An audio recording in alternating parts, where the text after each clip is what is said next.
ની વાત લઈને આખા રાજ્યમાં અને દેશ લેવલે આ રથ જ્યારે ફરવાનો છે ત્યારે ખરેખર પરિશ્રમ થાય, પણ પરિશ્રમ કર્યા પછીનો ઉત્સવ ઉજવાય છે અને ઉત્સવના દર્શન માં ભેગા થયા અને આનંદ હોય હંમેશા ઉત્સવ કરી એટલે આનંદ મળે, સંસ્કારો મળે અને ભવિષ્ય ઉજળું બને એ દિશામાં અહીંયા વિશ્વ ઉમિયા ધામશાળા જે અહીંયા મા ઉમાના ચરણોમાં પ્રાર્થના કરું છું કે આપણામાં એક સંપદા બધા દરેકમાં સંપ અને એકતા જળવાઈ રહે અને માના આશીર્વાદ આપણા પર હંમેશ રહેવી એવી દિવ્યરથ સહયોગી દાતાશ્રીઓનું સન્માન કરી લઈએ. સૌપ્રથમ કિરીટભાઈ પટેલ મહાકાલી જ્વેલર્સ તરફથી આપશો. આરપી પટેલ સાહેબ એમનું અભિવાદન કરશે. પૂર્વ નાયબ મુખ્યમંત્રી શ્રી નીતિનભાઈ પટેલ સાહેબ મહેશભાઈનું અભિવાદન કરશે.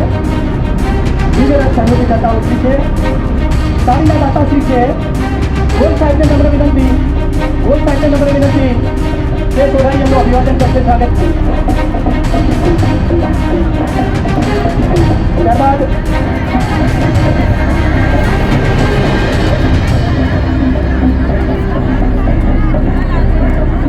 જતીનભાઈ પટેલ પટેલ જ્વેલર્સ ડીજે સાઉન્ડના દાતા છે, એમના આર્થિક સહયોગની નોંધ કરીએ છીએ.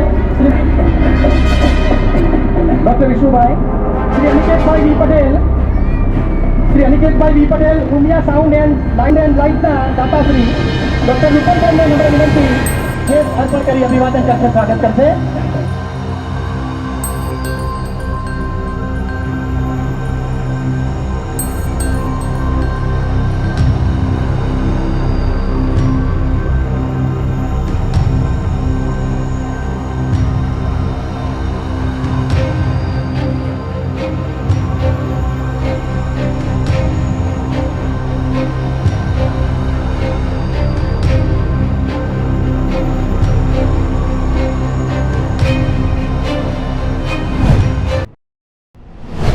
પાટીદારોનું મહાસંમેલન, ક્યાંક ને ક્યાંક આ પાટીદારોની સભા આ વાતને લઈને સલાહ આપતા જે ફરે છે એમને મારે એટલું કહેવું છે કે મંથનના નામે મહેરબાની કરીને અમને સલાહો ના આપો. મહેરબાની કરીને સંસ્થાઓમાં કામ કરો, પોતાની જાતને પહેલા સમાજ માટે રેડી દો અને પછી સલાહ આપવા માટે ટીવીના પડદા ઉપર બેસો, ત્યારે ખબર પડે કે સમાજ શું કામ કરે છે. વિશ્વ ઉમિયા ફાઉન્ડેશન એક 5 વર્ષ પહેલાનો એક બાળક છે. આ સંસ્થાને જે આપણે જાતે સાથે મળીને ઊભી કરીશ. તૈયાર ગાદી ઉપર આપણે બેઠા નથી. સૌથી પહેલા તો ગાદી શોધી છે. ગાદી શોધી છે એમ નહીં, પાટીદાર સમાજની તમામ સંસ્થાઓ જે ખૂબ સરસ કામ કરે છે એ બધી જ સંસ્થાઓનું એક પ્લેટફોર્મ બને, સર્વ સમાજનું પ્લેટફોર્મ બને, એવી એક વિશાળ ભાવનાને લઈને વિશ્વ ઉમિયા ફાઉન્ડેશનની શરૂઆત કરીશ. અને એ જ વિશ્વ ઉમિયા ફાઉન્ડેશનની ગાદીને પાથર્યા પછી એને ગરમ કરવી પડે છે. કારણ વિશ્વનું સૌથી ઊંચામાં ઊંચા મા ઉમિયાના મંદિરનું નિર્માણ કરવું છે.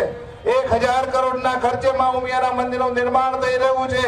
આસ્થાનું કેન્દ્ર બની રહ્યું છે અને એ જ આસ્થાના કેન્દ્ર ઉપર છે કે મહેરબાની કરીને ટીવીના પડદા ઉપર અમને સલાહ ન આપો.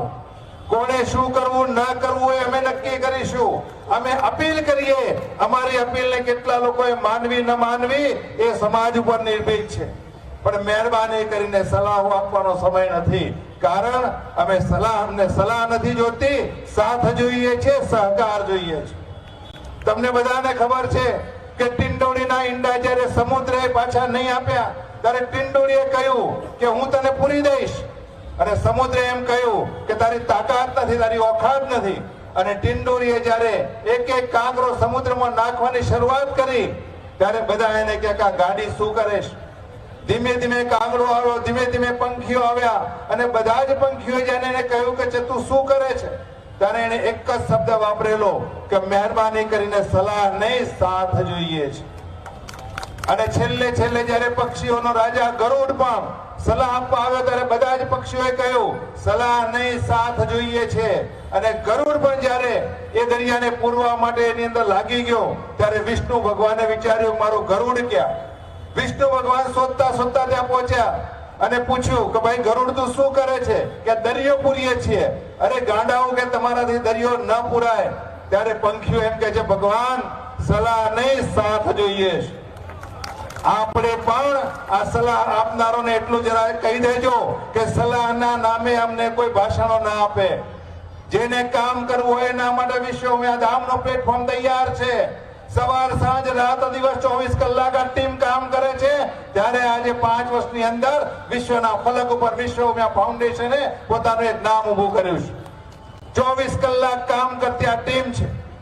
દરેકને પોતાનો પરિવાર છે, સમાજ છે, અને છતાં પણ એક નોકરી કરતા હોય એ રીતે હાજરી પૂરતી ઓફિસમાં હાજરી પુરાતી હોય અને છતાં પ્રેમથી પણ લોકો આવીને માતાજીની નોકરી કરે છે.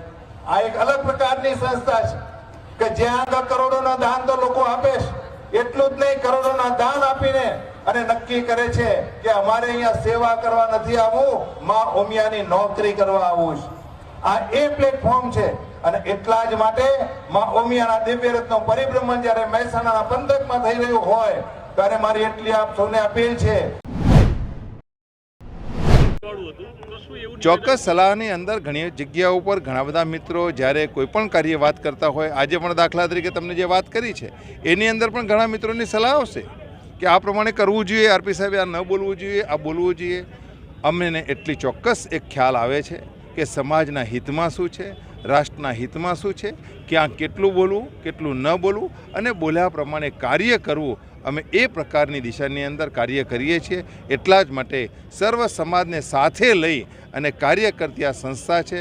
અને બધાને એટલે જ મારી વાતની અંદર મેં કહ્યું કે સલાહ નહીં પણ સાથ જોઈએ છે. નીતિન પટેલે એવું નિવેદન આપ્યું કે મંદિર બાબતે કે મંદિરો બનાવીને શું કરશો, આવી કોઈએ સલાહ આપી? શું આ વાત સાચી છે? ઘણા લોકો કહેતા હોય છે કે મંદિરમાં આટલા બધા રૂપિયા શા માટે ખર્ચાય છે, પરંતુ જ્યારે મંદિર એક આધ્યાત્મિકતાનો આધાર બને છે, મંદિરો એ માત્ર ને માત્ર એક આધ્યાત્મને લઈને કામ થતું નથી પણ એક રાષ્ટ્રના સામાજિક ચેતનાના કેન્દ્રો તરીકે કાર્ય કરે છે. મંદિરો થકી શિક્ષા, આરોગ્ય, રોજગાર, સ્પોર્ટ્સ જેવી અનેકવિધ યુવાનોની કાર્યવિધિ થતી હોય છે. વિશ્વ ઉમિયા ફાઉન્ડેશનના ફલક ઉપર યુવાનોને બિઝનેસનું પ્લેટફોર્મ પૂરું પાડવામાં આવે છે. એમના માટે સ્પોર્ટ્સ ટુર્નામેન્ટો કરવામાં આવે છે, બહેનો માટે કલ્ચરલ એક્ટિવિટી કરવામાં આવે છે. આઈએએસ એકેડેમીના માધ્યમથી દરેક સમાજના યુવા મિત્રો માટે સ્પર્ધાત્મક પરીક્ષાઓના તાલીમ કેન્દ્ર ચલાવવામાં આવે છે. આવી અનેકવિધ પ્રવૃત્તિઓ જ્યારે થતી હોય ત્યારે એને એક મંદિર તરીકે જે જોવામાં કેટલાક મિત્રોનો જે નજરિયો છે એ નજરિયાને લઈને કદાચ નીતિનભાઈ સાહેબે આ વાત ચોક્કસ કરી છે. પણ હું એટલું કહું કે રામ મંદિર જે પ્રમાણે નિર્માણ થયું છે, ભારતના વડાપ્રધાનશ્રીએ રામ મંદિરની અંદર રામલલ્લાની મૂર્તિની જે પ્રાણ પ્રતિષ્ઠા કરી અને વસુધૈવ કુટુંબકમની જે ભાવનાને લઈને જે કાર્ય થઈ રહ્યું છે એવો જે સંદેશ આપ્યો, એ જ પ્રકારે દરેક સમાજના દ્વારા થતા કાર્યો, મંદિરો એ પ્રમાણે કાર્ય કરે એ પ્રકારનો સંદેશ એની અંદર આપેલો છે. લોકસભાની ચૂંટણીનું કામ કરે છે. સામાજિક પ્લેટફોર્મ ઉપર કોઈ ચૂંટણીના પરિણામો કે ચૂંટણીને લઈને કોઈ ટીકા ટિપ્પણી કરવી એક સામાજિક લેવલ ઉપર એ સંસ્થાની કોઈ બાબત બનતી નથી. પરંતુ એટલું કહી શકું કે જ્યારે લોકસભાની ચૂંટણી આવી છે ત્યારે સમાજ ખૂબ હોશિયાર છે. દરેક વ્યક્તિને ખ્યાલ આવે છે કે આ ચૂંટણીમાં મારે શું કરવું જોઈએ, કોની સાથે રહેવું જોઈએ અને રાષ્ટ્રનું હિત ક્યાં છે એનો વિચાર દરેક વ્યક્તિ કરતી હોય છે. અને એ પ્રમાણે દરેક વ્યક્તિઓ એ પ્રમાણે પોતાનો નિર્ણય લેશે એવો મને વિશ્વાસ છે. ત્યારે આખા ગુજરાતના શહેરે શહેરે રથ નીકળ્યો હતો. બહેનોએ એમની હજારની 5,000ની સાડીઓ રોડ ઉપર પાથરી અને આ રથની પધરામણી કરી હતી. અને એ વખતે પણ કરોડો રૂપિયાનું દાન સંસ્થાને સમાજ તરફથી, દાતાઓ તરફથી, સેવકો તરફથી પ્રાપ્ત થયેલું છે. પણ એને ઓછું આપણે વધારે આગળ વધારવાનું છે. કોઈ કામ કદી ઝડપથી પૂરું ના થાય. જેટલું મોટું કામ એટલો વધારે સમય, જેટલું મોટું કામ એટલો ખર્ચ પણ વધારે થાય. એટલે એ પણ આપણે એને પહોંચી વળવા માટે આ કાર્યકરો, આ પ્રમુખ, હોદ્દેદારો, ખજાનચી, ટ્રસ્ટીઓ એ નવું બધું આયોજન કરતા હોય. તો એ જે આયોજન કરે એ સમાજના હિતમાં છે, એ સંસ્થાના હિતમાં છે, એ સંસ્થાની પ્રગતિ માટે છે, સંસ્થાની નાણાકીય સદ્ધરતા વધારવા માટે છે. એટલે જ મેં અત્યારે પૂછ્યું ભાઈ DN ભાઈને ને RP ભાઈને, કીધું આજે આ રથ ફરવાનો મહેસાણામાં તો કોઈ દાનની કોઈ વ્યવસ્થા કરી કે ના, હજુ તો કંઈ ગોઠવ્યું નથી, પણ પૂર્ણાહુતિ વખતે વિચારીશું. અને એટલામાં જ મુકેશભાઈના ઉમિયા માતાજીએ પ્રેરણા કરી અને મુકેશભાઈએ 25 લાખની માનપર રકમ આપણા બધા વતી, આ મુકેશભાઈના એકલા જ નહીં, આ મહેસાણાનો એકડો નોંધાઈ ગયો. હવે પાછળ ઉમેરો કરી અને તમે કેટલું પહોંચાડો છો એ તો હવે આવનારો સમયે ખબર પડશે. પણ વિશ્વનું ઊંચામાં ઊંચું ઉમિયા માતાનું મંદિર બનાવવા આપણે કામ કરી રહ્યા છીએ. ભાઈ આરપીપીએ કીધું એ વાત સાચી છે. સલાહ તો અમને બધાને બહુ આપો. હું સરકારમાં મંત્રી હતો, મુખ્યમંત્રી હતો, વિરોધ પક્ષમાં હતો, ધારાસભ્ય હતો, જે હતો એ વખતે જે આવે સલાહ આપે, સલાહ આપવાનો દરેકનો અધિકાર છે. અમે કઈ સર્વજ્ઞ નથી, અમને બધી જ ખબર છે, અમે બધા જ કામના અનુભવી છીએ, અમે બધી જ કામમાં નિષ્ણાત છીએ એવું નથી. પણ સલાહ આપનારની કેપેસિટી, કોઈ મોટો પ્રોફેસર હોય અને મને કંઈક લખવામાં સલાહ આપો બરોબર, આ વિષ્ણુભાઈ જેવા ડોક્ટર હોય અને હું આરોગ્ય મંત્રી હોઉં અને કોઈ સલાહ આપે કે નીતિનભાઈ આરોગ્ય વિભાગમાં આવું કરવું જોઈએ તો મારા માથાપેર ગણાય. કોઈ મોટા ઉદ્યોગપતિ હોય અને એમ કે સરકારે ઉદ્યોગ નીતિ આવી કરવી જોઈએ અને મહેસાણામાં જીઆઈડીસીને ફાયદો થાય, ઉદ્યોગોને ફાયદો થાય, લોકોને રોજગારી વધે, ધંધા વધે, આવું કરો તો ફાયદો થાય, તો એવા લોકો સલાહ આવકારીએ છે. પણ ઘેર, માફ કરજો કોઈના ઉપર નથી કહેતો, પણ ઘેર બેસીને પત્નીને એમ કે પાણીનો ગ્લાસ થાય ને ખાટલા બેઠા તો પત્ની એમ કે છાના મારા ઉભા થઈ પી લો, મારા કામ ચાલે છે, એવા અમને સલાહ આપવા આવતા હતા. બોલો, જેના ઘેર એની પત્ની એને પાણીનો ગ્લાસ ના આપે અને એમ કે છાના માના ઉભા થઈ પી લો, કારણ કે પત્ની ખબર હોય કઈ કશું નહીં કરતા, ઉપરથી ઘેર બેઠા મારું કામ વધારે છે. હવે એવા લોકો નબળા પડે એટલે પાછા અમારા જેવા પકડે. એ બધા ઘેર હાથ પડે, 5-10 જણને જો સલાહ ના આપી હોય તો એમનો ઊંઘ ના આવે.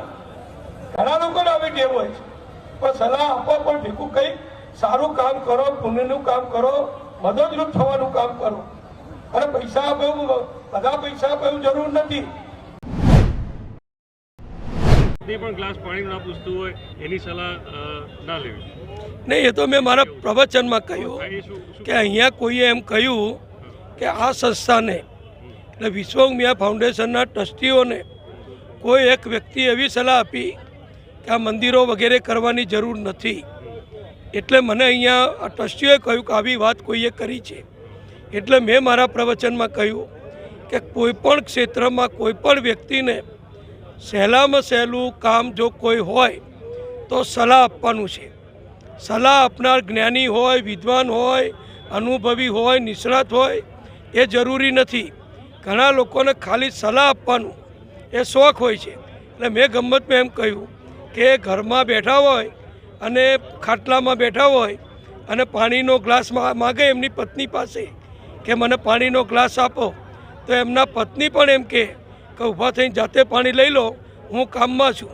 આવા વ્યક્તિઓ જેમને પત્ની પણ પાણીનો ગ્લાસ આપતા નથી, એવા વ્યક્તિઓ મોટા મોટા મહાનુભાવોને, મોટા મોટા નિષ્ણાતોને, મોટી મોટી સમાજ સેવા કરનાર સંસ્થાઓના હોદ્દેદારોને એ વગર લેવા દેવાની સલાહ આપતા હોય છે.